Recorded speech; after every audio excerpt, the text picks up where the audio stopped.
Bonjour et bienvenue dans ce nouveau numéro de Scène sur Scène. Bonjour Mathieu. Bonjour Christophe, bonjour à tous.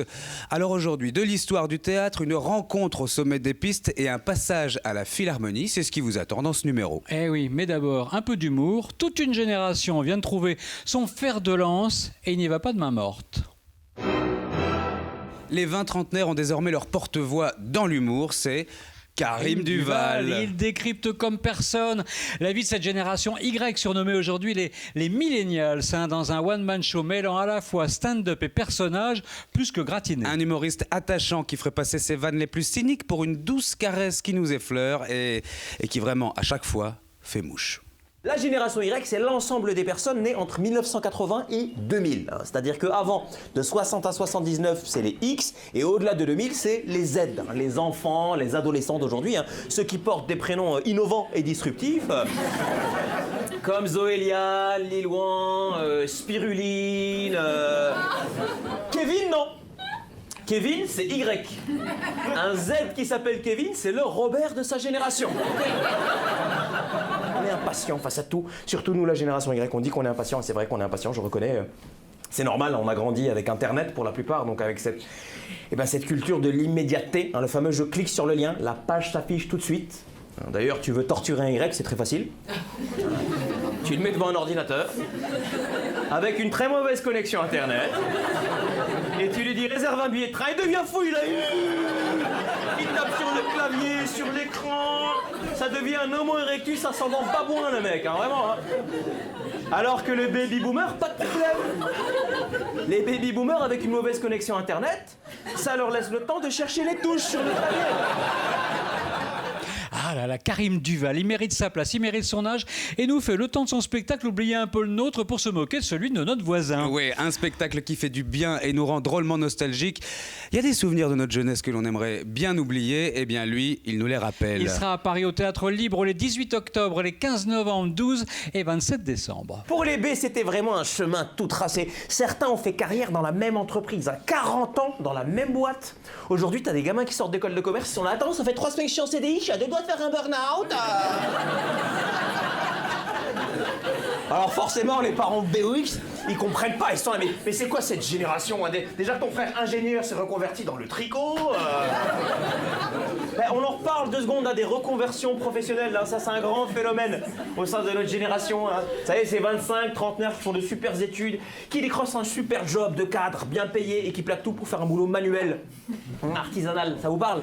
Non, c'est vrai, il n'y a pas une semaine qui s'écoule sans qu'on voit dans la presse des articles du genre Ludivine, ex-directrice marketing dans les cosmétiques devenue plombière, Jérémy, ex-ingénieur dans le nucléaire qui vend des cookies, Carlos, ex-PDG dans l'automobile, qui vend des sushis. De tout temps, et surtout depuis l'Antiquité, une catégorie de personnes faisait la pluie et le beau temps quant au succès d'une pièce ou d'un opéra, ce sont les claqueurs. Au 19e siècle, d'ailleurs, ça se systématise avec l'ouverture d'une agence spécialisée de claqueurs auprès de laquelle tous les directeurs de théâtre s'offraient les services de ceux qui applaudiront, qui riront ou même qui hureront sur commande au spectacle. Exactement, le décor de la claque, donc à la Gaîté Montparnasse, est planté. Auguste Levasseur, chef de claque en vogue sur les boulevards, se retrouve un soir de première abandonné par ses claqueurs à quelques heures de la représentation. Alors il va dans un premier temps débaucher une jeune musicienne pour l'accompagner à sa tâche, tenter par tous les moyens de former d'autres claqueurs, mais voilà, la claque ça ne s'invente pas, c'est un métier de professionnel.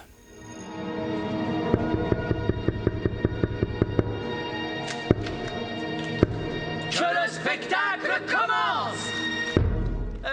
Dugommier, combien de temps nous reste-t-il avant l'arrivée du public? 15 minutes. 15 minutes? Il est donc plus que temps de vous parler de la pièce que vous allez claquer ce soir. Attention pour un applaudissement. Il s'agit donc d'une œuvre en 5 actes qui s'intitule L'Odyssée de Balbuzard. L'auteur s'est inspiré d'une tragédie grecque pour raconter un amour impossible entre Balbuzard, un jeune pêcheur, et la belle princesse Iris. Ah! Dugommier, qu'est-ce que vous faites? Eh ben, je joue la princesse. Alors, comment vous dire, c'est une sorte de vaudeville musical, C'est familial, c'est tout public, mais à base d'une tragédie grecque. Donc tout le long, on chante, on danse, on rit, et à la fin, tout le monde meurt. Voilà. Ah bon? Tout le monde meurt à la fin? C'est obligé, on peut pas changer ça? Et c'est parti pour une plongée dans les arcanes de la scène parisienne, à travers les coulisses, les secrets, les vices et les vertus. Les vices, les vertus, une odyssée même qui retrace l'histoire de ces lieux qui avaient une vie à part entière. Au cœur des soirées se retrouvaient même toutes les catégories sociales. Alors cette claque, elle est menée de main de maître par Fred Radix, plus connu sous le nom du siffleur, qu'il a d'ailleurs fait connaître au grand public. Il est accompagné, il faut le dire, par Alice Noureux et Guillaume Collignon. Et à eux trois, ils nous embarquent entre musique, délire et une sacrée dose d'originalité. D'originalité parce qu'il y a un petit air des enfants du paradis qui nous réjouit. La claque, c'est en ce moment à la Gaîté Montparnasse. Il y a vraiment des claques qui se perdent. Il y a des claques qui se perdent. Personne ne passe par là. Du Gommier. C'est un chemin privé. Belle souplesse du Gommier. Du Gommier. Ah bah parce que moi je ne comprends rien du tout de l'histoire. Ah non, mais ça va pas, on peut pas dire ça. Ah oui, enfin il est un peu con quand même. Oui, le Balbuzard, enfin il est évident qu'il a plus de chances de se faire tuer que de ramener le set de paracétamol. Lys, paradoxornis.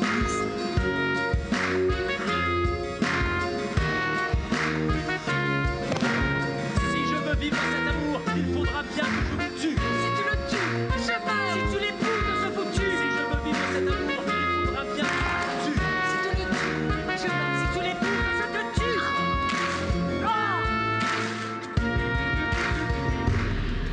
Direction les cimes enneigées de Tstadt, la bien nommée, où s'exilent les grandes fortunes de ce monde et où Françoise et Jean-Jacques Lombard ont décidé de poser leurs valises. Et alors eux, ils n'ont plus besoin de travailler. Ils vivent avec les investissements, les inventions de monsieur. Ils reçoivent un couple d'amis, un industriel n'ayant jamais connu la galère. Un fils à papa, quoi. Exactement, accompagné sa femme qui n'a pas vraiment la lumière à tous les Oui, étages. on peut même dire qu'elle est tout à fait bête comme ses pieds. On peut le dire, le dîner est censé se passer sans encombre, mais le coach spirituel du couple, invité, va se prêter à des révélations sur l'avenir de leur fortune et là... Ah, là, quand on parle de problèmes d'argent chez les ultra-riches, le vernis ne peut que craquer. Françoise, doucement, il est 2 heures. Je tiens très bien l'alcool. Et toi, la vue des glaciers, ça te déprime pas? Moi, je travaille. Je travaille. C'est ton argent qui travaille, pas toi. Les Lagarde viennent ce soir avec un de leurs amis. Quel plaisir de vous voir, mes amis. Je sens qu'on va s'amuser comme des petits fous. Oh, ça fait du bien. Mais vos diamants sont d'une pureté. Oh, bah, le diamant, c'est ma pierre. Tenez, j'ai un rubis d'Icara. Je le mets jamais. Alors on peut évidemment pas s'empêcher de repenser au bronzé fond du ski. Josiane Balasco a forcément dû être un petit peu nostalgique du fameux planté de bâton pour nous livrer cette comédie franchement désopilante. Stéphane Wojtowicz, Philippe Huchon, Justine Lepotier et Georges Aguilar nous installent avec elle, on peut le dire, sur ces remontées mécaniques du rire. Sans oublier évidemment Armel dans le rôle de la bêtise incarnée, un rôle, est-il besoin de le préciser, qui lui va comme un gant. Alors direction le théâtre des nouveautés pour une escapade tout en haut des fortunes du monde pour passer une soirée dans un chalet à Gstaad. On utilise 20% de son cerveau. Suresh en utilise pratiquement 100%. Et déjà, je trouve qu'on fait beaucoup de choses avec 20%. J'arrive pas à imaginer ce que je pourrais faire avec le reste. Ça dégage. Elle le cherche, la duchesse de Windsor. Non, pas ça c'est un petit peu... La situation est stressante, mais essayons de rester calmes. Donnez-moi du whisky. Eh oh, on n'est pas voulardin. Toi qui avais peur de t'emmerder. De la musique à présent, c'est décidément une rentrée en fanfare, en feu d'artifice que nous offre l'Orchestre de Paris à la Philharmonie. Et ce ne sont pas, cher Mathieu, les 2 prochains concerts qui nous feront mentir. Les 5 et 6 octobre, sous la baguette vraiment magique de Klaus Mekele, 2 incontournables chefs-d'œuvre du XXe siècle, le Sacre du Printemps et un très attendu concerto en sol de Ravel avec la pianiste superstar Alice Sarah Ott.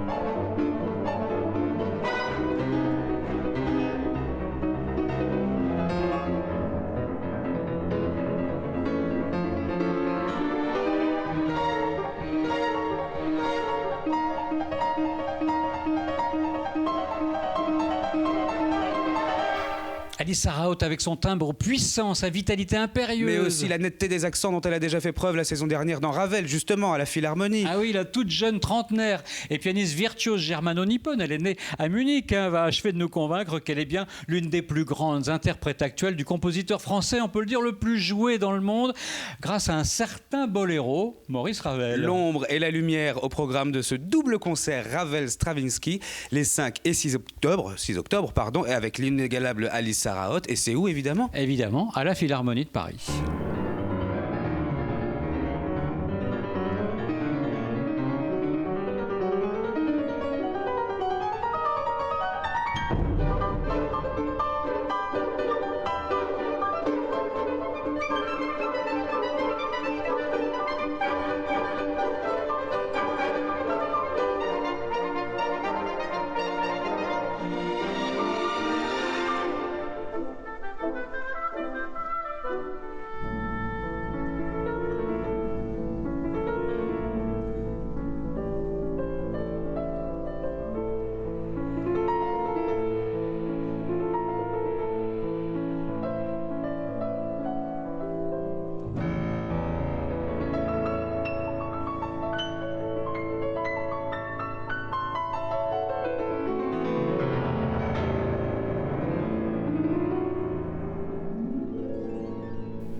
Allez, de la danse à présent. Giselle, c'est le ballet romantique par excellence, l'un des plus grands chefs-d'œuvre de l'histoire de la danse.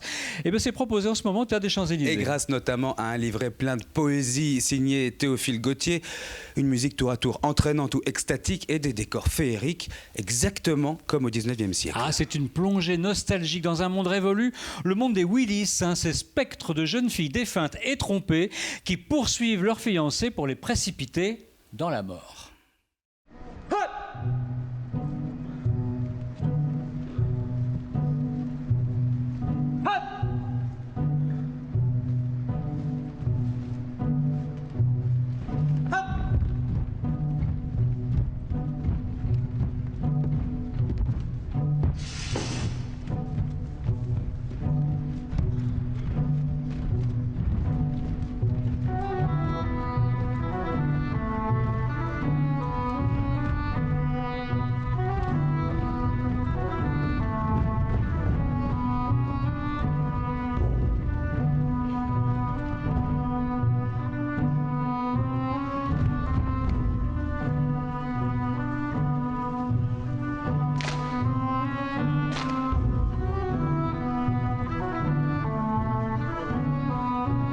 Bon, alors ceux qui n'ont que la version de l'Opéra de Paris en tête vont découvrir une toute autre vision de l'œuvre grâce à l'English National Ballet et Akram Khan. Alors du chef-d'œuvre de Marius Petipa, ils gardent les pointes et leur grâce magique, mais pas les tutus vaporeux. Totalement contemporain sans être iconoclaste, ils s'inspirent de toutes les traditions en leur offrant un nouvel écrin moderne et passionnant. Même la musique d'Adolphe Adam a été revisitée par Vincenzo Lamagna.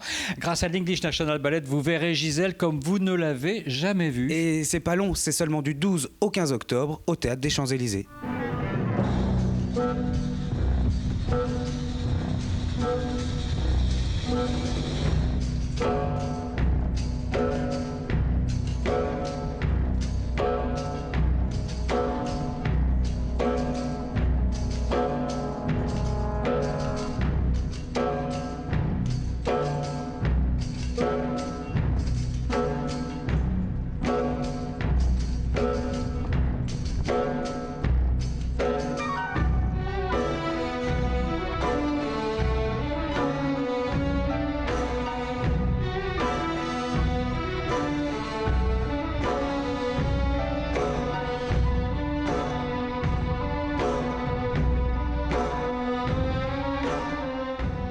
Comment mieux finir cette émission que sur les grâces et les douces rêveries de Gisèle? Eh ben, on espère vous avoir donné de bonnes idées de sortie.